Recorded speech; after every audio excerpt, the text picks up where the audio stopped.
from the Thomas and Mack Center at the University of Nevada, Las Vegas. I'm Chris Wallace of Fox News, and I welcome you to the third and final of the 2016 presidential debates. Justices that I am going to appoint, and I've named 20 of them. The justices that I'm going to appoint will be pro-life. They will have a conservative bent. They will be protecting the Second Amendment. They are great scholars in all cases, and they're people of tremendous respect. Do you want to see the court overturn? You just said you want to see the court protect the Second Amendment. Do you want to see the court overturn Roe v. Wade? Well, if we put another 2 or perhaps 3 justices on, that's really what's going to be, that will happen. He said women should be punished, that there should be some form of punishment for women who obtain abortions, and I could just not be more opposed to that kind of thinking. Mr. Trump, you want to build a wall. Secretary Clinton, you have offered no specific plan for how you want to secure our southern border.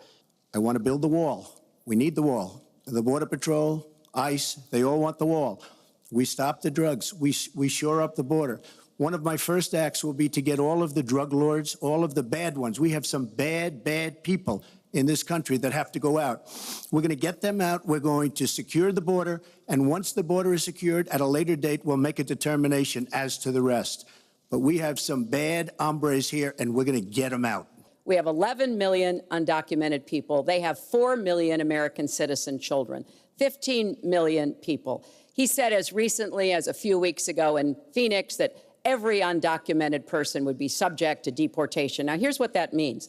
It means you would have to have a massive law enforcement presence, where law enforcement officers would be going school to school, home to home, business to business, rounding up people who are undocumented. I have been for border security for years, and my comprehensive immigration reform plan, of course, includes border security.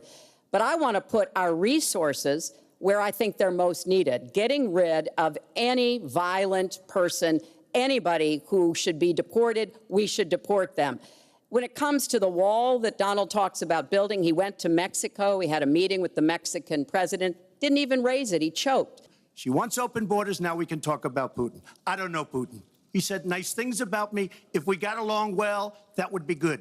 If Russia and the United States got along well and went after ISIS, that would be good. Putin, from everything I see, has no respect for this person. Well, that's because he'd rather have a puppet as president of the United States. No puppet. And it's pretty clear. You're the puppet. It's pretty clear you won't admit that the Russians have engaged in cyber attacks against the United States of America. She doesn't like Putin because Putin has outsmarted her at every step of the way. Excuse me. Putin has outsmarted her in Syria. He's outsmarted her every step of the way. When President Obama came into office, he inherited the worst economic disaster since the Great Depression. He has cut the deficit by 2/3. I personally believe that the steps that President Obama took saved the economy. He doesn't get the credit he deserves for taking some very hard positions. And you do have experience. I'd say the one thing you have over me is experience, but it's bad experience because what you've done has turned out badly. For 30 years, you've been in a position to help. And if you say that I use steel or I use something else, I make it impossible for me to do that. I wouldn't mind. The problem is you talk, but you don't get anything done, Hillary. You don't. Just like when you ran the State Department, $6 billion was missing. How do you miss $6 billion? You ran the State Department. $6 billion was either stolen, they don't know. It's gone. $6 billion. If you become president, this country is going to be in some mess, believe me. I think it's really an important issue. He raised the 30 years of experience. So let me just talk briefly about that. You know, back in the 1970s, I worked for the Children's Defense Fund, and I was taking on discrimination against African-American kids in schools.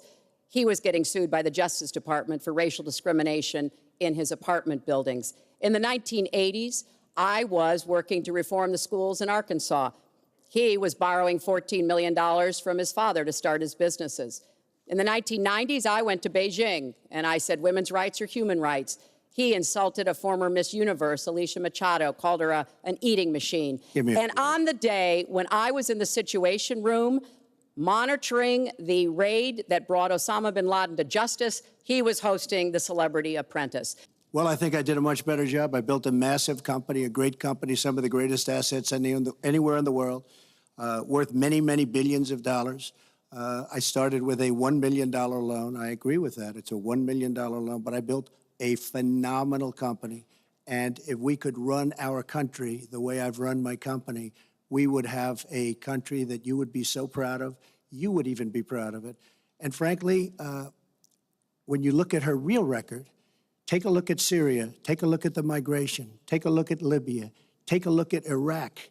She gave us ISIS because her and Obama created this huge vacuum. 9 women have come forward and said that you either groped them or kissed them without their consent. Why would so many different women from so many different circumstances over so many different years, why would they all in this last couple of weeks make up, you deny this, why would they all make up these stories? Stories have been largely debunked.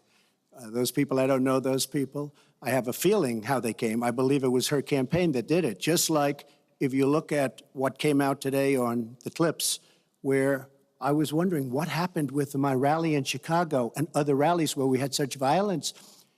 She's the one in Obama that caused the violence. You know, Donald thinks belittling women makes him bigger. But what is really troubling is that we learned in the last debate he has not paid a penny in federal income tax. And we were talking about immigrants a few minutes ago, Chris.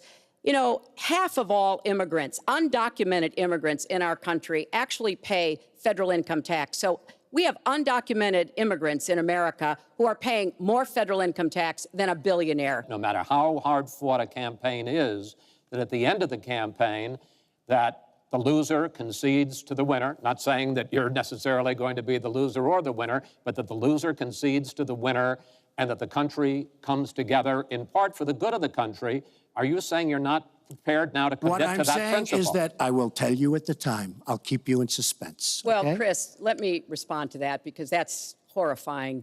You know, every time Donald thinks things are not going in his direction, he claims whatever it is rigged against him.